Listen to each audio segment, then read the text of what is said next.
Alan, just go with full name and spelling. Thanks, mate. Alan Sharpe, ALLAN SHARPE. Alan, big weekend up here for the four-wheelers. Tell us about it. Oh mate, it's been a huge weekend. It's quad bike riders and side-by-side vehicles have come from all over the country. You know, we've got dealers from Can-Am and Polaris. We've got all the major manufacturers. They've all come into the event. The Mayor's just been here from Charters Towers, so they've been really supportive of the event.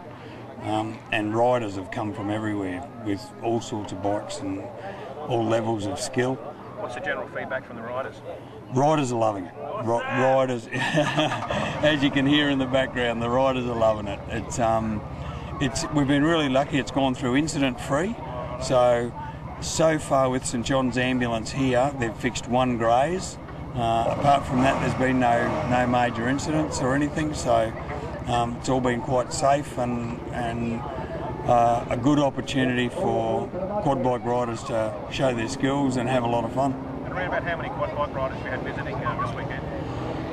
We've got about 40 registered on the books that have come in just to ride, but then there's heaps more that have rolled up for the day to test ride vehicles. So we've got a test track down the bottom here, and a lot of guys have turned up with the dealers to test ride the bikes and see what they can do with the prospect of buying them. And a North Queensland first event coming up tomorrow with the ride across the ring to Mingala. Yeah, well, it's a Queensland first event, really.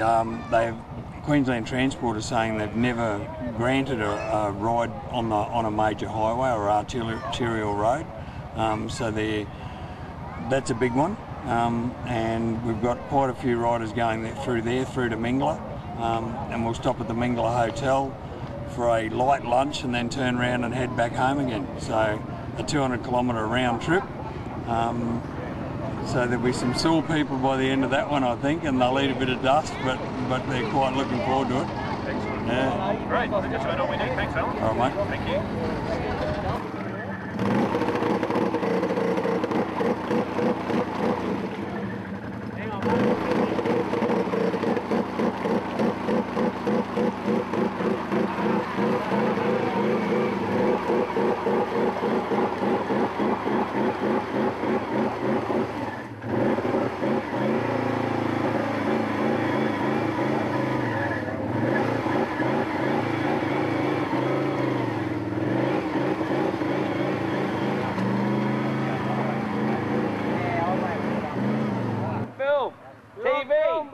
TV! Yeah, TV, go! You need a better head! Smash it!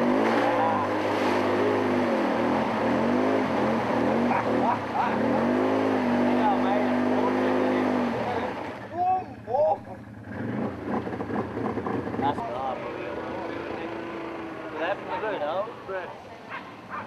What happens when you're 30? I'm making that old, I reckon.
Ride the bike! Oh, drive would be handy. It would. Only made the water. There she goes, that's the MR of old. And we can't swim. Come on, we can look at him. There's only two-wheel drive.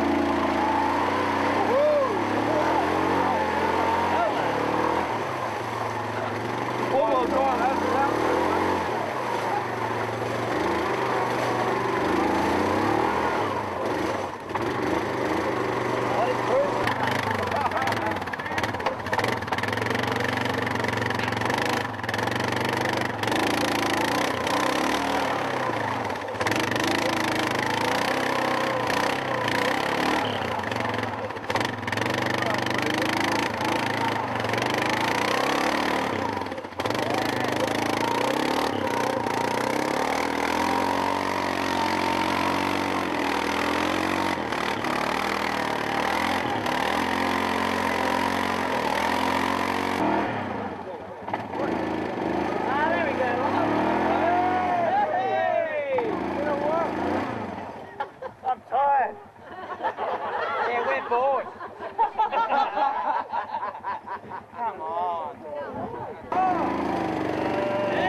Coming right down here.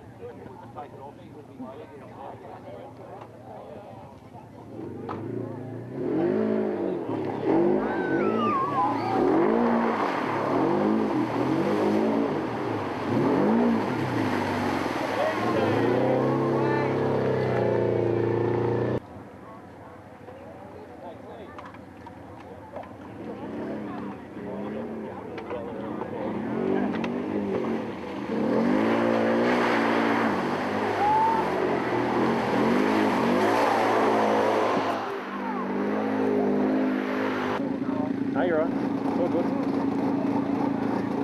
you going to come low or are you going to wait?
Somewhere! Action! Woo!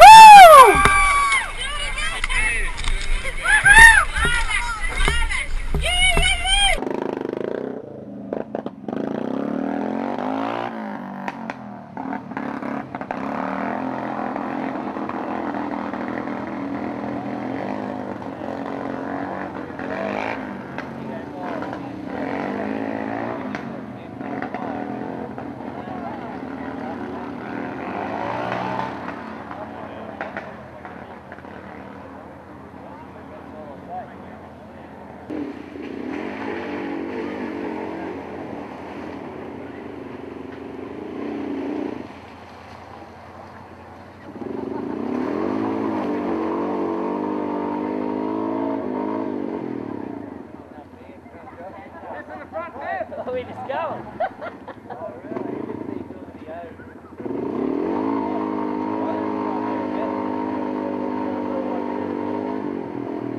Yeah, well, Randy. Oh, look. Now get a chance.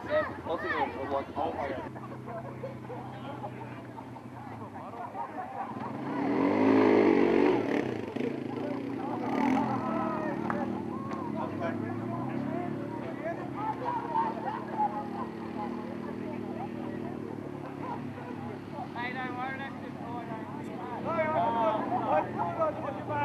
Everyone had a laugh.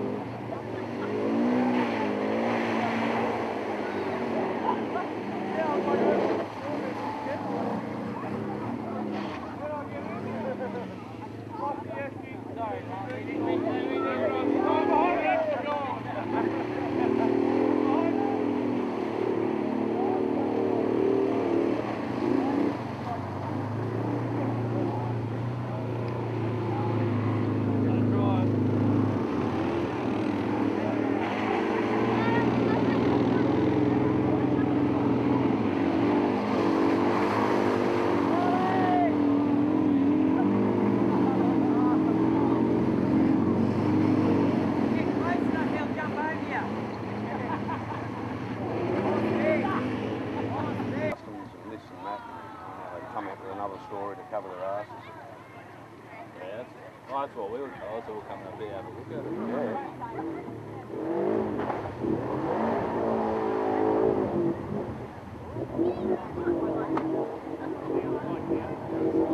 He's not going to the same world trade.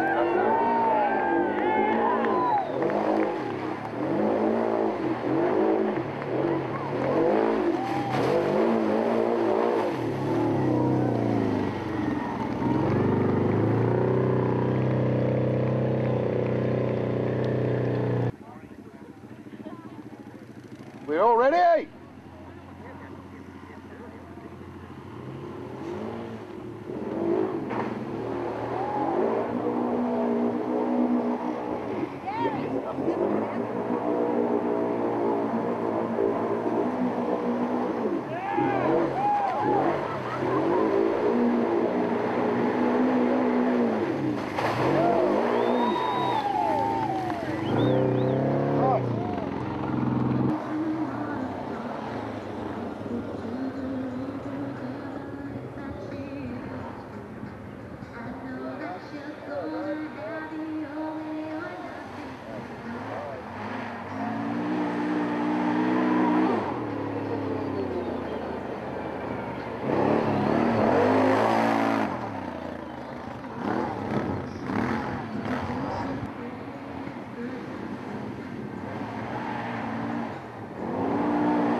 Just go with full name and spelling for me, please, Tim. Tim Forsyth. FORSYTH. And Tim, what's your involvement in the quad bike muster this year? I've got two involvements. I'm the president of FN Quad Riders, and we're down here to try and make people aware of the conditional rego system and how the Transport Department are making it very cumbersome for us to get permits to ride our machines legally and safely. And I'm also the Motorcycling Queensland representative, the clerk of course, making sure overall everything's safe. And of course, Australia is not standing alone in stopping quad bikes from on the road, but there are a number of countries that do allow conditional registration for road riding. Yeah, they do. That's not what we're about so much. We're really all-terrain vehicle type of usage. We want to be able to access our national parks and state forests, back dirt roads. The regional area of Queensland is begging for tourism, and that's where we want to go. We want to be out cruising around the back country, relaxing, having our recreation, health, sport, all that sort of thing. You mentioned the main stumbling blocks of the Department of Transport. Had anyone come out positive in support of what you're trying to do? It's a really hard situation. We need a whole of government approach, because we cross over about 8 different departments, from National Parks, Sport and Rec. Health Department are really worried about people sitting in front of video games and want to get them outside. You can ride a quad if you're semi-incapacitated, because they've got power steering these days. If you're not a super fit person, you can get out and exercise. If you want excitement, adrenaline rush, full-on activity, you can race them. So they fit in throughout a whole range of people's recreational needs. National parks have realised that of all the motorised vehicles, they have the least amount of impact on their trails, and they can't see a big problem with us not in their sensitive parks, but a lot of the state forests they control. The Justice Department are scratching their heads over the workplace health and safety issues with them. The Coroner's Department are having to deal with children being killed, and the big problem we have is our recognised form of controlling motor vehicles in our society is registration and licensing. Registration gives us safe vehicles that comply for use, and licence gives us the training. And that's the Transports Department, that's their piece of the whole puzzle, and they're not doing it. They're just saying, C-class licence, go and see the police about a permit. The police are there to enforce the laws, not to start trying to work out if Joe Blow's competent enough to ride a quad bike. A quad bike is a difficult machine to ride competently. You don't just sit on it and pull the throttle and the brakes. It is something you need experience and training to be able to operate safely. How are the insurers towards this idea? Insurance is interesting. As a non-profit club, we don't have a problem getting public liability insurance. We don't seem to come up in the accident figures. That's the adventure riders. It's the quads in the workplace that are having difficulties. Adventure riders, we go out and as a group we learn how to ride through falling off and having crashes, but we seem to do it in a safe manner. And once one person learns, okay, I rode my quad, I did this, we all know not to do that, and we talk about it and watch each other. With HD cameras on our helmets now, we can all have a beer and a laugh at the accident and learn from it. So we're by default doing the training that we really need our government to do, especially for the workplace. So can you see going into a situation like they have with Q-Ride, where it's basically a separate class of licence? You go and do your competencies and then go for your road licence, or go for at least a concessional off-road licence for the bikes? I think that's probably a start, or something a bit further along. I would like to see us just fixing up the conditional licence, the conditional registration, because it's fairly easy for the Transport Minister to make some policy adjustments, and it's quite, he can basically do what he wants with non-complying vehicles underneath that conditional registration, and he just needs to tighten it up. So we've got vehicles that meet a minimum amount of compliancing, and we've got operators who meet meet a safe standard of training, and all that is available. It's all, the Americans build their quad bikes, and by Americans I mean your big Japanese machines. They're all built to an American standard. It's a good starting point. We have people like FarmSafe who have been training farmers how to ride quad safely. That's a good start to get the training out there. It's like we've got the bits, we need the Transport Department to put it together, and then we can start using our machines legally in our state forests. At the moment, the national parks are legally bound. If you're not registered and not licensed, sorry. So looking at a time frame, Tim, how far away do you think this is? It's up to, that's a question for the Transport Minister. He's the one who's got that control. We don't. And there's a website people can go to get some more information. Yeah, we're always trying to update our website. We've now started a safe chapter on it, and if you're a parent, you've got kids starting to ride quad bikes, go and have a look. There's some really big issues around kids and quad bikes, kids and motorbikes. Helmets are just, there's no excuse. Kids have to wear helmets, and there's bound a lot of control measures. We're putting up what we learnt with our kids riding quads. We've had accidents, we've had issues. We're trying to put that up there so as a parent, you're forewarned of the funny things kids do when they're playing. They always find a new way to hurt themselves. So we're trying to help wherever we can for whoever's using a quad. Great, Tim, and that website is www.fnquadraiders.com.au. That's correct. All right, good luck with your cause there, and hopefully we'll see you out on the road, or at least restricted on the road, very shortly. That would be excellent. Thank you. Yeah, that's good. Yeah, just point out a few things, just point to a few things on the bike. Okay, this is my Can-Am Limited. It's about the top of the line of all the quad bikes. Yeah. Adjustable air suspension in the back. It just floats over the worst stuff. It's a two-seater, longer wheelbase. It's much safer than short wheelbases, and I think a better off-road machine. Okay, take us through the dash and what's on Okay, this machine comes with a GPS, which is great. I've got 6 pages on the dash that I can flick through to my suspension settings, odometers, what have you. As you can see, I've done a bit of work. I've snorkeled it. So I've got the engine intake, the CVT intake. It's got to stay dry, and they've got an exhaust up the back for fairly serious deep water crossings. I've got an English Autocom system that's tucked up under here, and basically what that means, it plugs into a 2A radio. Push the torque button here, and in the helmet I've got speakers and a microphone. The passenger has that as well, so we can just quietly chat as we're riding along. Get things on the dash again for me. You don't have to talk because there's going to be no audio on this anyway. So. Okay, I've changed my brakes. I've got sport brakes, that's a front brake, and a rear brake. I've done that because... Okay, a couple of key things. I've changed out and put bigger plugs in. This is a safety thing, but handlebars can do a lot of damage if they punch through. They go straight through your ribs into your inside you, so I've tightened that up, made it better. Seat covers, I make seat covers, so I love them.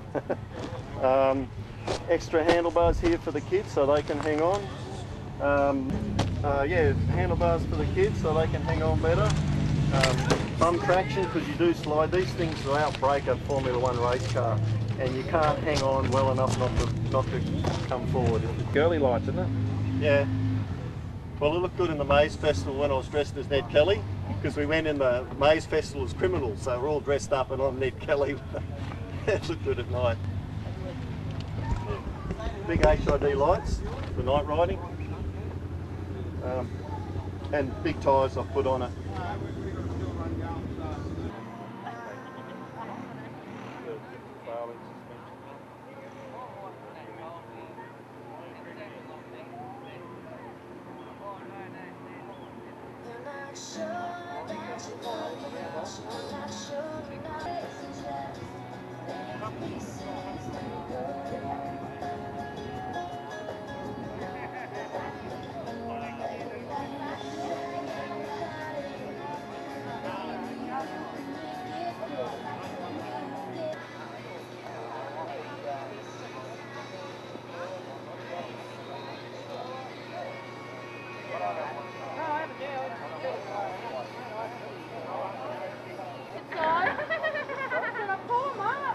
Oh yeah, love. You're on national TV. Channel 7. Actually, drop them and you'll get the ratings.